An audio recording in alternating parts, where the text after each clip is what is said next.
হবে। আচ্ছা বলেন তো, মুসলমানের সাথে শত্রু শত্রু ভাব আর হিন্দু ব্যক্তির সাথে বন্ধুত্ব বন্ধুত্ব ভাব, এই ফাইসালা কার?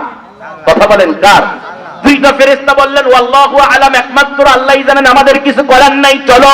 দুইটা ফেরেশতা তাদের কাজটি কমপ্লিট করলেন। যখন আবার আসমানের দিকে যান, আল্লাহ তাদেরকে ডাক দিয়ে বলেন, ও ফেরেশতারা শোনো, তোমরা যাওয়ার সময় কি আলোচনা করেছো সেটা আমাকে বলো। সুবহানাল্লাহ বলবেন না? আচ্ছা বলেন তো, আল্লাহ সেটা জানে কি জানে না?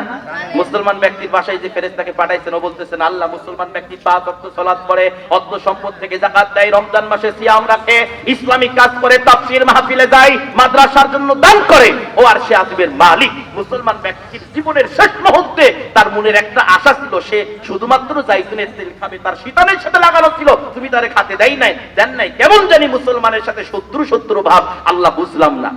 হিন্দু ব্যক্তির বাসায় যে ফেরেশতাকে পাঠাইলেন, ও বলতেছেন ও আর সে আযমের মালিক। হিন্দু ব্যক্তি দুনিয়ার জীবনে শিরক করে, বিদআত করে, অশ্লীলতা করে, এরপরেও হিন্দু ব্যক্তির মনের আশা সম্পূর্ণ করলেন, আর মুসলমান ব্যক্তির মনের আশা অসম্পূর্ণ করলেন। এবার আল্লাহ রাব্বুল আলামিন দুইটা ফেরেশতাকে সামনে নিয়ে হিন্দু ব্যক্তির বাসায় যে ফেরেশতাকে পাঠাইলেন, তাকে নসিহত করতেছেন, তুমি শোনো, হিন্দু ব্যক্তি দুনিয়াতে চলতে ফিরতে যেখানে একটু ভালো কাজ করতেন, আমি আল্লাহ সেখানে তার প্রতিদান দিয়ে দিতাম, কারণ হিন্দু ব্যক্তির পরকাল বলে কিছু নাই। পরকাল বলে কিছু তাদের আছে? সব ধ্বংস, পরকাল নাই, দুনিয়ায় সব তাদের।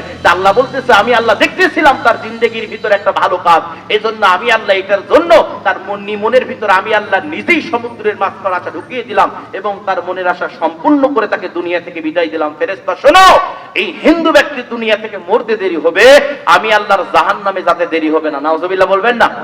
পক্ষান্তরে মুসলমান ব্যক্তির বাসায় যে ফেরেশতাকে পাঠাইলেন, তাকে বলতেছেন তুমি শোনো, মুসলমান ব্যক্তি দুনিয়াতে চলতে ফিরতে উঠতে বসতে যেখানে একটু গুনাহ করতেন, আমি আল্লাহ সেখানে একটু বিপদ দিয়ে, বালা মুসিবত দিয়ে তার জীবনের সব গুনাহ আমি আল্লাহ মাফ করে দিতাম। সুবহানাল্লাহ বলবেন না?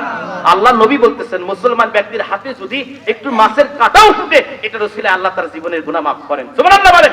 আরে মুসলমান ব্যক্তি হাঁটতে গিয়ে যদি একটু হুজুর খান, এটার ওসিলায় আল্লাহ তার জীবনের গুনাহ মাফ করে দেন। আর যদি আপনার সন্তান অসুস্থ হয়, আপনার গরু যদি মরে যায়, আল্লাহ বুঝি আমারে ছাড়া কাউরে দেখেন, আল্লাহ তুমি জানেন, এরকম করে আল্লাহকে গালি দেয়, এরকম মূর্খ আছে না নাই? কথা বলেন, কথা বলেন। আল্লাহ পরীক্ষা করতেছেন, আল্লাহ বলতেছেন শোনো, মুসলমান ব্যক্তি উঠতে বসতে চলতে ফিরতে যেখানে একটু গুনাহ করতেন, আমি আল্লাহ সেখানে একটু বিপদ দিয়ে, বালা মুসিবত দিয়ে তার জীবনের গুনাহ মাফ করতাম। সুবহানাল্লাহ বলেন। আল্লাহ বলতেছেন ফেরেশতা শোনো, আমি আল্লাহ রাব্বুল আলামিন মুসলমান ব্যক্তির হায়াতের ভিতরে, জিন্দেগির ভিতরে একটা গুনাহ দেখতেছিলাম, যেটা তার জিন্দেগির ভিতরে শুধরানো সম্ভব নয়। এই জন্য আমি আল্লাহ তার মনের ভিতর আমি আল্লাহ নিজেই জাইতুনের তেল খাওয়ার আশা ঢুকিয়ে দিলাম। আর এই জাইতুনের তেল তার শয়তানের সাথেই ছিল। জাইতুনের তেলের বাজারে যাওয়া লাগবে না, ফ্যাক্টরিতে যাওয়া লাগবে না, আমি আল্লাহ নিজেই তার মনের ভিতর জাইতুনের তেল খাওয়ার আশা ঢুকিয়ে দিলাম, এবং আমি আল্লাহ রাব্বুল আলামিন তার মনের আশা অসম্পূর্ণ করে তারে দুনিয়া থেকে বিদায় দিলাম। ও ফেরেশতা তুমি ভালোভাবে শুনে নাও, এই মুসলমান ব্যক্তি দুনিয়া থেকে মরতে দেরি হবে, আমি আল্লাহ রাব্বুল আলামিনের জান্নাতে যেতে দেরি হবে না। বলেন সুবহানাল্লাহ। আল্লাহ যদি বিপদ আপদ বালা মুসিবত দেয়, আমরা খুশি হব না বেজার হব? এক কথা কোন দেখেন, খুশি না বেজার? এজন্য আল্লাহ শুকরিয়া আদায় করবে ইনশাআল্লাহ।